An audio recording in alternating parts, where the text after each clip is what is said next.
Ladies and gentlemen, everyone around and in between, this is DebateSensei, NFA-LD edition, where we talk about things relevant to the National Forensics Association Lincoln Douglas event. I have with me, as always, Dr. Justin Kirk, Director of Debate from the University of Nebraska at Lincoln. Thank you for being here yet again. As always, Jared, it's all right. Pleasure of mine, and really excited about today's topics. Okay, excellent. We're going to be discussing kind of a couple of things. We're kind of mashing it into one, but we're going to first start off by talking about an upcoming tournament, the Big Tent tournament. So, Dr. Kirk, what is significant or unique about this particular tournament? So, the Big Tent Online is an idea that was originally conceived by Parker Hopkins and Eric Morris at Missouri State a few years ago. And what the idea was is in an era of debate fragmentation, right? 30 years ago, there was one format of debate, right? You did NDTC to debate or you didn't debate. And nowadays, there's 7 or 8 different formats of debate. There's card debate, there's world, there's IPDA, there's APDA, there's NPDA. The idea of the Big Tent was to provide a tournament, one tournament a year, where all of those formats could come together and have a competition and provide the opportunity for students who maybe wanted to try out a different format of debate, the opportunity to do something different than they normally do, right? So here's a tournament that if you're entered in NFA-LD on Saturday, Sunday, the tournament offers you the opportunity to do 2 NDTC rounds on Friday night and then drop from that tournament. So you can get a little taste of NDTC to debate on Friday night and then do your regular tournament stuff over the weekend. In addition to that, they also bring in judges from all of those formats and try to encourage kind of cross-pollination of judging through those formats. So very uniquely, when you fill out your judge form for the Big Tent, you kind of set a series of preferences. I'm good at judging this debate. I have experience in this format. I don't know about this format, but I'd like to learn, right? And so judges kind of can pick and choose which formats they'd like to engage with. As well as give students the opportunity to experience different kinds of debate they've never had before, and recognize, and I think this is maybe the most important part of this, that despite our disagreements across formats, despite nitpicky things about whether or not we should have evidence in debate or whether or not we should have public-facing arguments or have laypersons as judges, we all agree that contested argumentation in an iterative process is good for intellectual development, for critical thinking, all the reasons why we know that debate is good for civic education and for democracy and pedagogy. The Big Tent is kind of an attempt to remind us that all of those things are true regardless of what format you're in. The debate has a kind of central mission, and that the formats are just different ways of fulfilling that mission. And so I think, one, it's really important that it speaks to the larger mission in academia of debate. But two, I think it's a recognition that even in an era of fragmentation, there's more that unites us as a community, and there's more that brings us together as debaters than differentiates us in our formats or like our preference for argument style. Okay. The last thing I'll say about Big Tent Online is competition's always pretty good there, especially for JV and novice divisions. This is the last chance in the fall semester for a lot of younger students to get their bid to nationals, and it's usually like right before finals week. So there's some, you get this tournament out of the way, and then you can focus on school for the rest of the semester. But shout out to Eric Morris and Parker Hopkins for coming up with this idea in the first place. If you look at the entries and the categories on Tab Room, there's so many. I would never want to run a tournament this size with this and divisions.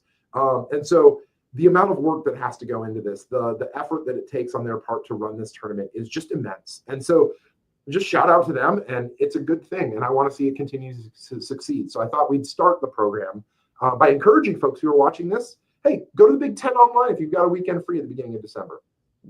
Take a look at this. I thought I'd share that. Yeah, that's the there you go. And for this year, they're also running a speech tournament and a high school tournament.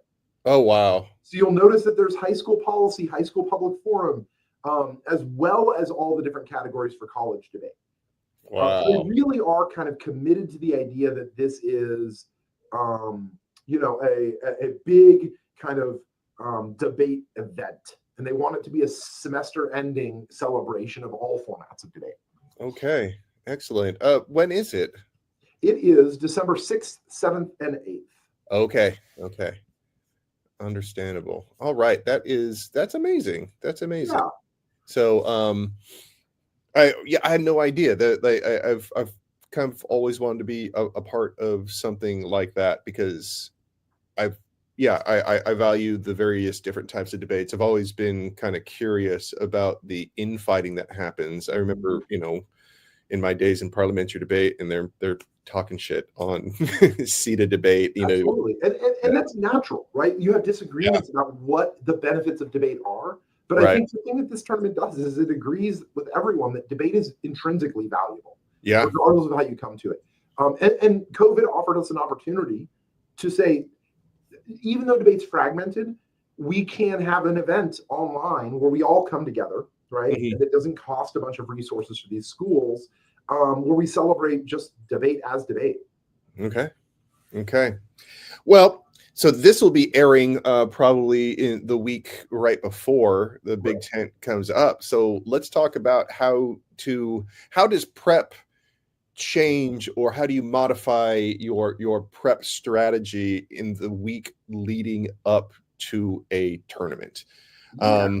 I think especially since the recent developments every year that happened, but especially right after any election, and specifically this election, I think definitely influences how you prep. What are your first thoughts? So I would say that, like, if you're somebody who's committed to doing well in competitive debate in college, you should have like a weekly schedule Mhm. that you kind of set for yourself of like what you do each day of the week. And I'd say the first thing you want to do in a prep week is go back to the last tournament you went to and read your balance. I think that is maybe the most important thing any debater can do, is understand where you were successful and where you weren't successful at the last tournament, and start problem solving some of the things that you're noticing in those ballots. Mhm. What does that look like? Well, maybe I lost a round when I went for an argument that I really want to keep going for, but I'm missing some central kind of thesis claim or some central link story that this judge was looking for. Well, that gives you an indication of where your work that week should be focused, right? So prep, I think, in a lot of ways is determined by like, what do we need to fix to win debates we lost, and where do we need to make the debates that were close less close. Ballots is where that begins. Then I would say you go to your blocks that you have prepped, your arguments you already have prepped, and see where you can make improvements, suggestions from judges. Those are the easy things to fix early on Monday or Tuesday of the week, right? Like, hey, I just need to add a few arguments here. I need to go find a piece of evidence that says this, that solves these ballot problems. I think that's step one for any debater who's going to be competitive, is review your ballots, fix the things that can be fixable immediately that the judges identified as causing some competitive failures. The second thing I would do is, what tournament are you going to this week? Let's say it's the Big Tent online. Go check out the entry list, because you don't want to walk into a tournament not knowing what sets of arguments to prepare for, who to think about, as far as like what your competition is going to look like. And so I think usually as a squad, we go on either Monday or Tuesday night and look at every entry at the tournament. What do we have? What teams are we prepared to debate? Who are we not prepared to debate? And then we develop a priorities list for that week, right? And I think that involves a couple of different factors, which is like, who do you think you're going to be debating? Are you going to be in break rounds? Which debaters do you think you might debate in those break rounds? Or where are holes in your research? So you can either come at it from a fill the gaps perspective. We don't have anything to say against this affirmative. Let's go do that research. Or come at it from the perspective of trying to gamify it a little bit and say, okay, we know we're going to be like 4-1 or 3-2 in round 6. Who do we think our probable competition is going to be? Okay. Let's prepare those debates, right? Because we know we're going to need to win that debate in round 6. And so I think it depends on what your approach is to where you prepare. But there's a variety of strategies for thinking about how to look at the case list and prepare for the week. Do you think the Big Tent is one of those tournaments where it's a good idea to start breaking out new stuff, or do you want to kind of keep that close to the chest until some other tournament? I think that, for something like the Big Tent, since it's a semester ending tournament, you're probably not going to see a ton of new arguments. Okay. You're going to see the most refined version of Okay. people's best arguments from this semester. All right. Right. So like we talked a couple episodes ago about Washburn's Citizens Jury's counterplan. Right. If Washburn goes to the Big Ten online, I guarantee you they're going to keep reading that counterplan. Not because they don't have another counterplan that's better or going to break in the spring, but it's been successful. Why not just keep reading it one more tournament, deepen those sets of arguments. I think a lot of times the fall is the time when people deepen their skill set. And then you turn around in the spring is when you see a lot of new arguments. I guarantee you there's going to be a lot of new affirmatives at the Gorlock come the end of January. Okay. The week. Okay. So a lot of that stuff was like prep and thinking about like strategizing and things like that. What about practice rounds and or exercises? Do you think that takes more or less of a role in the week leading up to a tournament? It depends on what your focus is, right? I think part of it is identifying weaknesses that you have from your ballots. So let's say maybe one of your judges was like, you need to get clearer. Well, maybe that means that this week I focus on things like clarity drills, right? And I think a lot of that is determined. But I would say that any given week is set up by what your needs are for the next tournament and what the failures were at the previous tournament. So that could be anything from speed drills, clarity drills, articulation drills, which I think are the simplest ones to do. But typically we do things like we'll do a rebuttal speech, a redo rebuttal. You lost this debate going for topicality. Let's redo this speech. Let's spend 30 minutes kind of talking through the arguments you went for. And when we do redo debates or redo speeches, we don't just say, oh, give the speech again. We sit down and spend a long time line by lining that speech to make it the best possible speech it can be given.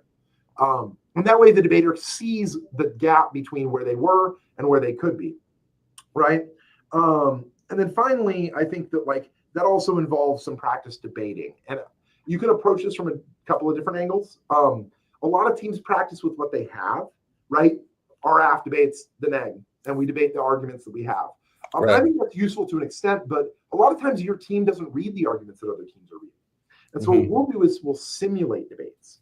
I give my team an affirmative, and I'll say, come up with an NC, develop a negative strategy. We'll kind of brainstorm cross arguments. We'll think about what a 1AR might look like, and then they'll have to give a rebuttal, basically kind of oriented around what that strategy is going to be. So we'll try to simulate what a debate against somebody like Western Kentucky or Washburn may look like, based on what they've said before against these kinds of arguments. So in NFA-LD, I think practice debates not so much, but more trying to get the arguments my debaters are going to see in front of them and debating against those arguments, especially critical arguments. Debating the case hard. And if you don't have K debaters on your team, you got to practice. And so people can probably simulate these debates even better by going to open case list, right? All right. Typically what we do is we'll grab somebody's speech documents from a round that we found that was really good, and debate that round, right? We'll say, okay, well, what if we were debating Cade from Washburn? What if we were debating Jakayla from Western Kentucky, right? What if we were debating Zach Jones from North Texas? What would we have said differently, and what might Zach's responses have been to this, right? Because like any good coach, you're game planning. If they say this, then we make these arguments. If they say this, then we make these arguments. And that's not something you can do in 4 minutes of preparation during a debate. It's almost always has to happen the week before the tournament, Yeah. So anyone who doesn't know, that's opencaselist.com, just as it sounds. You got to have looks like a tab room account in order to open that, but it's pretty simple. It's pretty straightforward. And you can look for different kind of strategies for approaching debate and how you would respond to them differently, or different nuances with the same argument, right? One thing I think that's Caselist is really good at is allowing you to see that, these are all law enforcement asks, but they're slightly different. Right. I might need different strategies for them, right?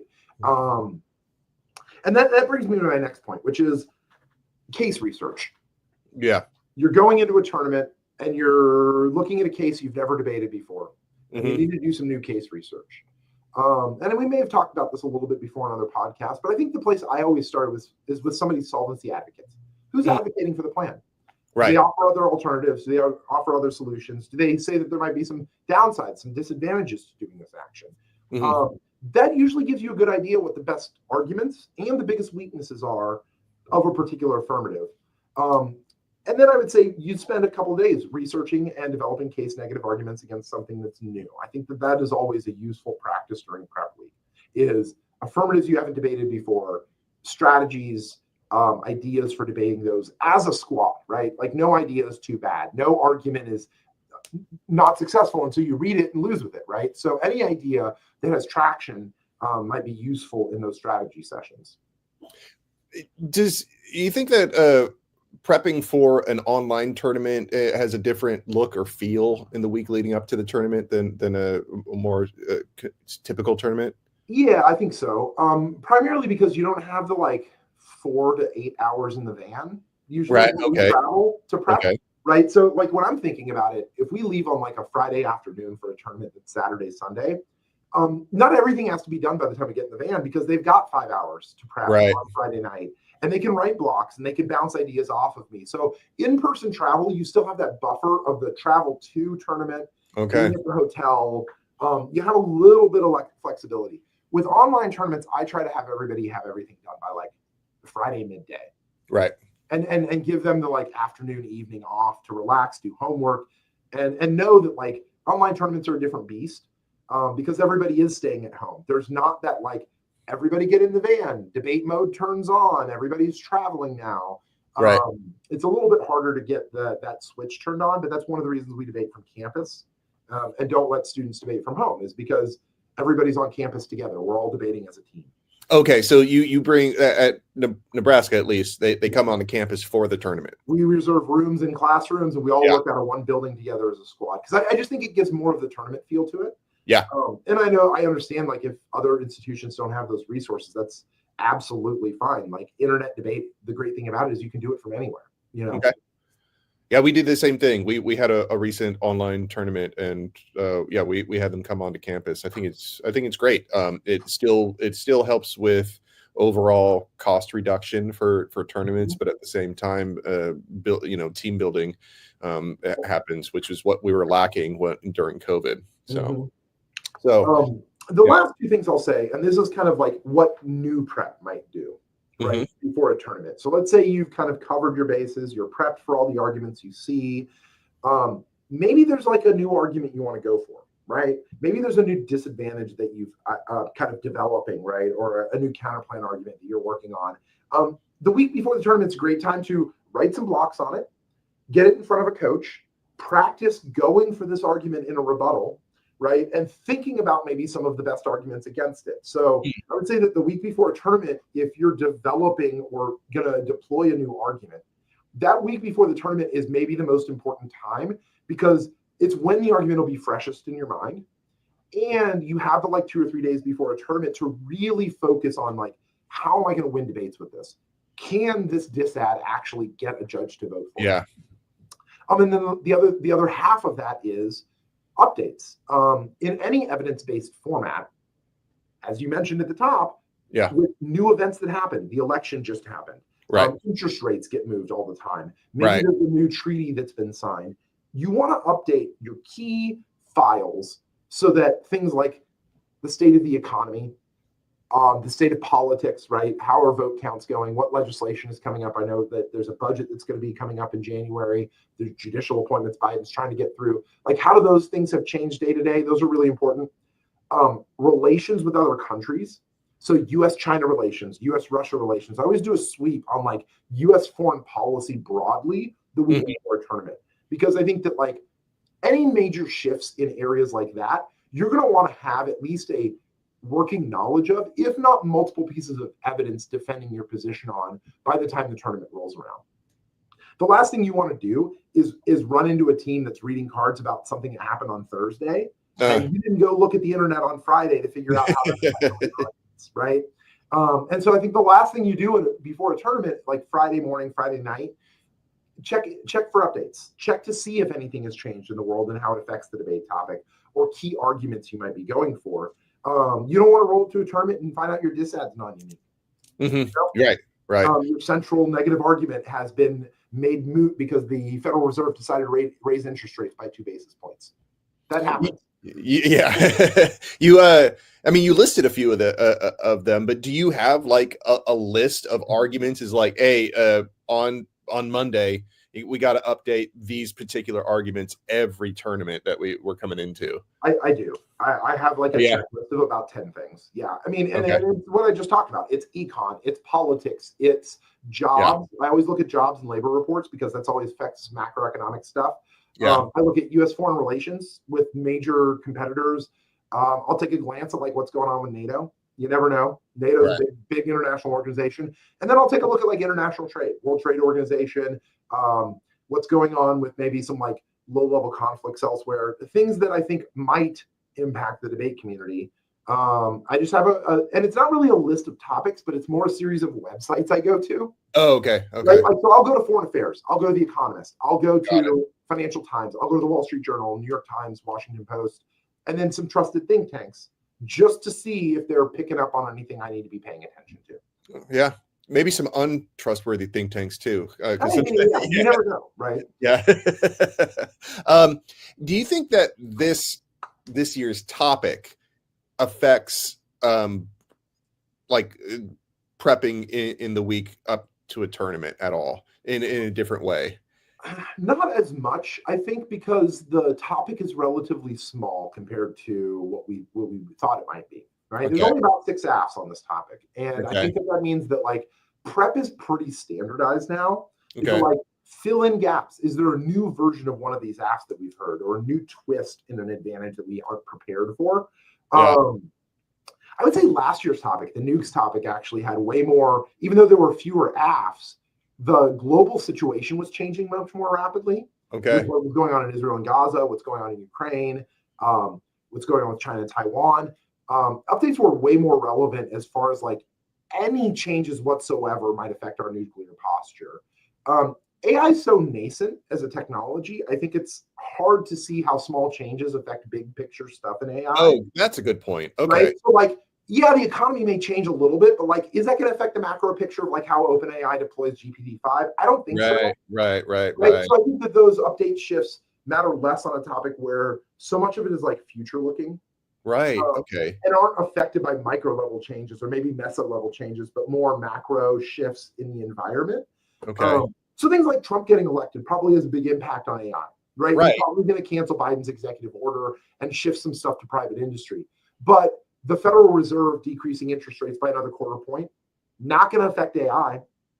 NVIDIA stock price, maybe at the margins, they're the big mover, but like I don't know that that's necessarily going to impact our econ dissent.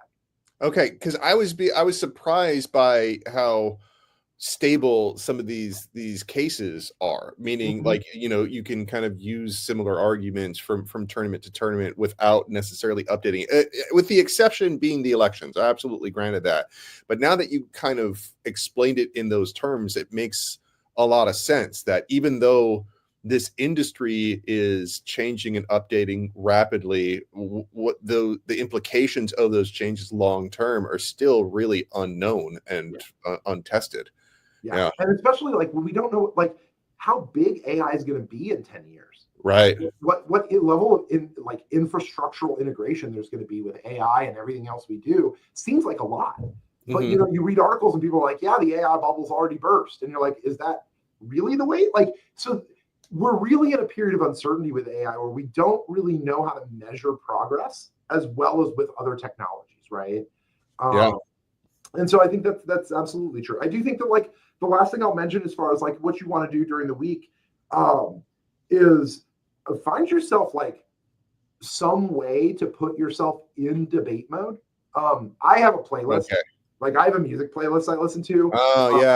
Our assistant coach, Andre, who's been on this podcast before, he'll put on a documentary related to what he's thinking about or working on. So if he's like doing elections work, Andre will put on a documentary about the election, right? Or if he's working on things about capitalism, he'll put on something about the working class to kind of like give him some context. Find your motivational texts, right? Like, do you like a TV show? It used to be West Wing for me. Now it's just music, right? So I can put something on in the background so that I'm like, okay, it's time to work on debate. If you have something like that, that is really helpful week to week to like have a time set aside, put on a playlist, get to work, you know, have a list of things you want to accomplish in your hour or 2 hours of debate work for the week.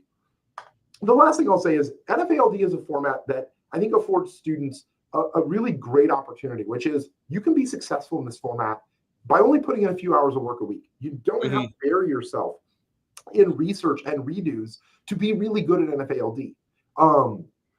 Because the judging pool is so diverse and has so many different ways of approaching listening to a debate, debaters who are really invested in school can find a home in this activity because the topic is relatively small. The changes aren't that big. You're not investing 30 hours a week in cutting cards to prepare for the next big tournament. And I think that is it's nice because you can schedule this stuff throughout your week instead of feeling rushed in the lead up to a tournament. Oh my gosh, I don't have time to get anything ready. Right. I think NFA-LD affords students the opportunity to feel prepared before every tournament if they schedule it right. Right. I mean, like those last couple of pieces of advice are a really good way to, I guess, avoid burnout, right? That you can be in debate mode without necessarily cutting cards. You know what I mean? It's like that's not the only way that you're doing it. And like cutting cards, is kind of a big mental load on you, or running rounds, you know what I mean? And like the stress of those particular activities don't need to be a way that you are preparing. You can just kind of create a climate that is kind of like that gets you into debate mode. Right? And if you're burnt out with like cutting cards for the day, read some contextual stuff. Find a book on AI that has nothing to do with a case that you're looking at, but just get some topic knowledge. Or go read some people's affirmatives, right? I think like one of the things I tell my debaters to do is like, if you're looking for something to do, go take the top 4 people from the last tournament and read through their affirmative. Yeah. Right? Just read it. Get to know it. Get to know the authors. Get to know the arguments. Familiarizing yourself with other people's arguments is always a productive use of your time. Right. It's never a waste of time.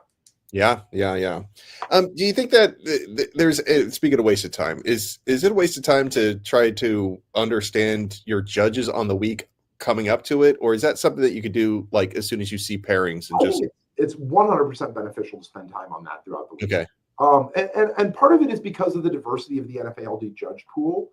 I think NFA teams invest a lot more time in thinking about this. Part of it is, are you ideologically committed to a set of arguments that your judges are not going to buy? Yeah. That happens all the time in debate, right? Debaters are like, I want to say this. And you look at the judge pool and you're like, no one's going to vote for that. Yeah. Right? Like, there isn't a judge in this pool, maybe one, and that's me. Yeah. Who's going to vote for this. And I help coach this, right? And so being flexible, looking at the judge pool and saying, is our current approach to this tournament going to be successful based on the judges we're getting? Judge philosophies are online, right? You can understand, like, I'm going to have 40% more slower debates, conversational paced, public facing debates than I did at my last tournament. So maybe I need to adjust a lot of my files so that I'm not speed reading or spreading these debates, right? That is one thing of NFA-LD I think that people don't really talk about much is you've got to be able to adapt between fast and slow rounds, round to round at every time. And so looking at the judge list is really helpful for that. I also think just like knowing who's going to be there and knowing what your potential judge list is going to be always decreases your level of anxiety, right? Debate can be very anxious. Debate can be very unknown, and those unknowns build that stress and anxiety. The more information you have as a debater and as a coach, the lower your anxiety is going to be. I know all these judges. I know all these teams. We're prepped. We're ready to go. And if you feel like that at the beginning of a tournament, that you kind of know the coordinates of every potential kind of combination, you're not going to be surprised when you get round one pairings. You're like, oh my gosh, this judge I've never seen before against this team I've never heard of before. Yeah. Reduce your level of stress by being as prepared as you can. And I know that seems like it takes a lot of time, but it's not a huge activity. These debates aren't 2 hour long like they are an NDTC day. You can prepare these in a way that doesn't take up all your time. Bring it full circle to Big Tent. Do you think Big Tent, the format that it has, makes it harder for you to predict like your judging pool? Because you were talking about the cross-pollination. I mean, how likely is it that you're getting someone with 0 NFA-LD experience? Pretty good. It's pretty likely that you will, at least once or twice. And I think that's important because NFA Nationals is just like that.